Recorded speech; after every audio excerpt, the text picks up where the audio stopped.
খুবই পরিচিত সমস্যা। আমরা সাধারণত আমরা ধারণা করে থাকি যে পূর্ণবয়স্ক মানুষের ক্ষেত্রে যে সমস্যাটি বেশি দেখি আমরা অ্যাপেন্ডিসাইটিস বা অ্যাপেন্ডিক্সের যে প্রদাহ, যেটাকে আমরা মেডিকেলের ভাষায় অ্যাপেন্ডিসাইটিস বলে থাকি।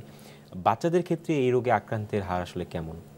এটা কিন্তু স্টিল নাও গ্লোবালি আপনার কমনেস্ট এমার্জেন্সি অপারেশন সার্জারি, কিছু কিছু জায়গায় যদি আপনি রোড ট্রাফিক অ্যাক্সিডেন্ট বাদ দেন, এটা কিন্তু স্টিল কমনেস্ট পিডিয়াট্রিক সার্জারির একটা এমার্জেন্সি সার্জারি।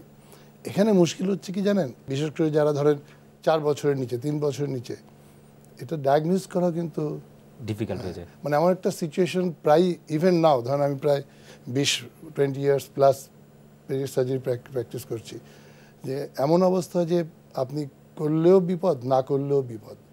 বিকজ ডায়াগনোসিস কিন্তু বড়দের মতো এত ইজিলি এস্টাবলিশ হয় না।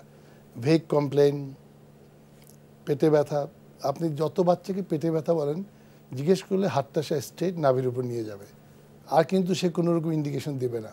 আচ্ছা, আর ধরেন যেগুলো আমাদের ইনভেস্টিগেশন থাকে, ব্লাড কাউন্ট তো যে কোনো প্রদাহ হলেই বাড়তে পারে, আপনি জানেন।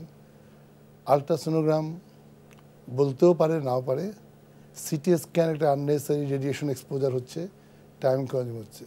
আলটিমেটলি এত শত ইনভেস্টিগেশনের পরেও ইন্টারেস্টিং হচ্ছে appendicitis still depends on the experience of the surgeon. মানে it's not a investigation dependent system, এটা কিন্তু সার্জনস হ্যান্ড ডিপেন্ডেন্ট সিস্টেম। ধরেন আপনার বাচ্চা খেতে চাচ্ছে না, এখন সমস্যা হচ্ছে যদি আপনি মাদেরকে জিজ্ঞেস করেন, 99% মা বলবে আমার বাচ্চা খায় না। তখন আরও একটু স্পেসিফিক্যালি জিজ্ঞেস করে নিতে হয় যে এই খাওয়াটা কি আরও কমে গেল ব্যথার পরে, মানে ব্যথা হওয়ার পরে আগের খাবারের চেয়ে আরও মাত্রা কমে গেল কিনা। জি জি জি। তারপরে দেখবেন যে বমি কিন্তু বড়দের মতো হচ্ছে না, বমির ভাবটা আসতে পারে। জ্বর ইজ নট এ সিমটম যে 102, 3, 4 এটাও কিন্তু থাকে না বাচ্চাদের। টিপিক্যাল হচ্ছে যে ব্যথাটা নাভিতে হয়েছিল, কিন্তু এখন হয় ডান দিকে নিচে, নাভির ডান দিকে সরে গেছে নিচের দিকে, অথবা বাচ্চা বলছে নাভিতে এখনও আছে, কিন্তু হাত দিয়ে চাপ দিলে সে ব্যথাটা ফিল করে ডান দিকে, নাভির নিচে। এটা কিন্তু অলমোস্ট এ ডায়াগনস্টিক সাইন। প্রবলেম হচ্ছে যে আপনি যদি দেরি করেন, ইভেন নাও আমি সেদিন পড়ছিলাম যে আমেরিকাতে ইভেন নাও বাচ্চাদের burst appendix is quite high. মানে ওদের যদি 70,000 to 80,000 পার ইয়ার অ্যাপেন্ডিক্সে আসলে 1/3 বাস্ট হয়ে যাচ্ছে। সো এটাতে যেটা বলছিলাম যে অপেক্ষা করলেও সমস্যা ফেস করতে পারেন, না করলেও সমস্যা ফেস করতে পারেন। তারপরে কিছু আছে গ্রে এরিয়াজ, হতেও পারে নাও পারে। সেক্ষেত্রে সবচেয়ে নিরাপদ ব্যবস্থা হচ্ছে যে বাচ্চাটাকে ভর্তি করে অবজারভেশনে রাখা। আপনি তো ওভারনাইট অবজারভেশনে রাখলে পরদিন ইট উইল গিভ ইউ এর ইন্ডিকেশন যে ব্যথাটা কি আসলে অ্যাপেন্ডিক্সের, না ব্যথাটা অন্য কোনো কারণে ভালো হয়ে গেল বা অন্য কোনো কারণে। কারণ পেটে ব্যথার হালকা জ্বর আপনার তো শুধু অ্যাপেন্ডিক্স হবে, অনেক কারণে হতে পারে, অনেক কারণে হতে পারে, সে ডেঙ্গু থেকে শুরু করে যে কোনো কারণেই হতে পারে। সেক্ষেত্রে দেখা যাচ্ছে যে অ্যাপেন্ডিসাইটিসের ক্ষেত্রে বাচ্চাদের ক্ষেত্রে এটি নিশ্চিত করা একটি বড় চ্যালেঞ্জ, এবং এর চিকিৎসা পদ্ধতির সিদ্ধান্ত নেওয়া এটিও একটি বড় ভূমিকা রাখে। এখানে ডেফিনেটলি একটা বড় ভূমিকা রাখে, এবং আমরা যখনই একটু মনে হচ্ছে যে নাও হতে পারে, বাট স্টিল আমরা মাদেরকে বলি একটু কষ্ট করে আপনি থেকে যান হাসপাতালে under hour care and supervision.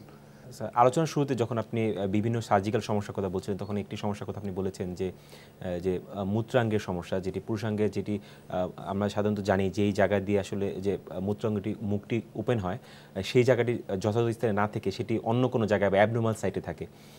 এই সমস্যাটি আসলে কি, এবং এই সমস্যার ক্ষেত্রে আসলে কি কি ধরনের উপসর্গ হতে পারে বলে আপনি মনে করেন? এটা কিন্তু খুব আনকমন না। ইন্টারেস্টিং হচ্ছে যে কোনো স্ট্যাটিস্টিক যদি দেখেন, এক প্রতি 250 থেকে 300 জন পুরুষ বাচ্চার মধ্যে একজনে এটা থাকে। এটা আসলে ঠিক অঙ্গের মধ্যেই আছে, কিন্তু যেখানে একদম টিপে বা মাথার কাছে থাকার কথা ছিল সেখানে নিচে বা আরও নিচে, বা একদম ধরেন আপনার অন্ডকোষের থলি ওইখানেও মুখটা থাকতে পারে। প্রবলেম হচ্ছে যে এতে করে বাচ্চার apart from psychological and future problem, marital life ছাড়াও, সেটা হচ্ছে সে পুরুষ বাচ্চা কিন্তু দাঁড়িয়ে পেশাব করতে পারছে না, করলে তার পা সব ভিজে যাচ্ছে, কাপড় চোপড় নষ্ট। হ্যাঁ, এটা তার জন্য কিন্তু খুবই একটা অস্বস্তিকর, স্কুলে গেলে সে একটা অস্বস্তিকর বিব্রতকর পরিস্থিতিতে পড়ে, এবং এটার যত পিছনে থাকবে তত কিন্তু তার সমস্যা হয়। প্লাস অনেক সময় দেখা যায় এর সাথে এটা ঠিক বাঁকা হয়ে থাকে, যেটাকে আমাদের ভাষায় বলি কর্ডি। একটা বাঁকা অঙ্গ কিন্তু কার্যক্ষম না, সেই সেন্সে। এবং এটার সাথে আরও একটা খুব ইন্টারেস্টিং জিনিস থাকে, যেটা আমাদের প্রচলিত দেশে বলে যে সুন্নতে খতনা, মানে ভূমিষ্ঠ হয়েছে খতনার মতো করে। ইনফ্যাক্ট এখানে হচ্ছে ডিফেক্টটা, যেই স্কিনটা আমরা মুসলমানদের ফেলে দিই, ফোর স্কিন বলি, সেই স্কিনটাই ডিফেক্টিভ থাকে।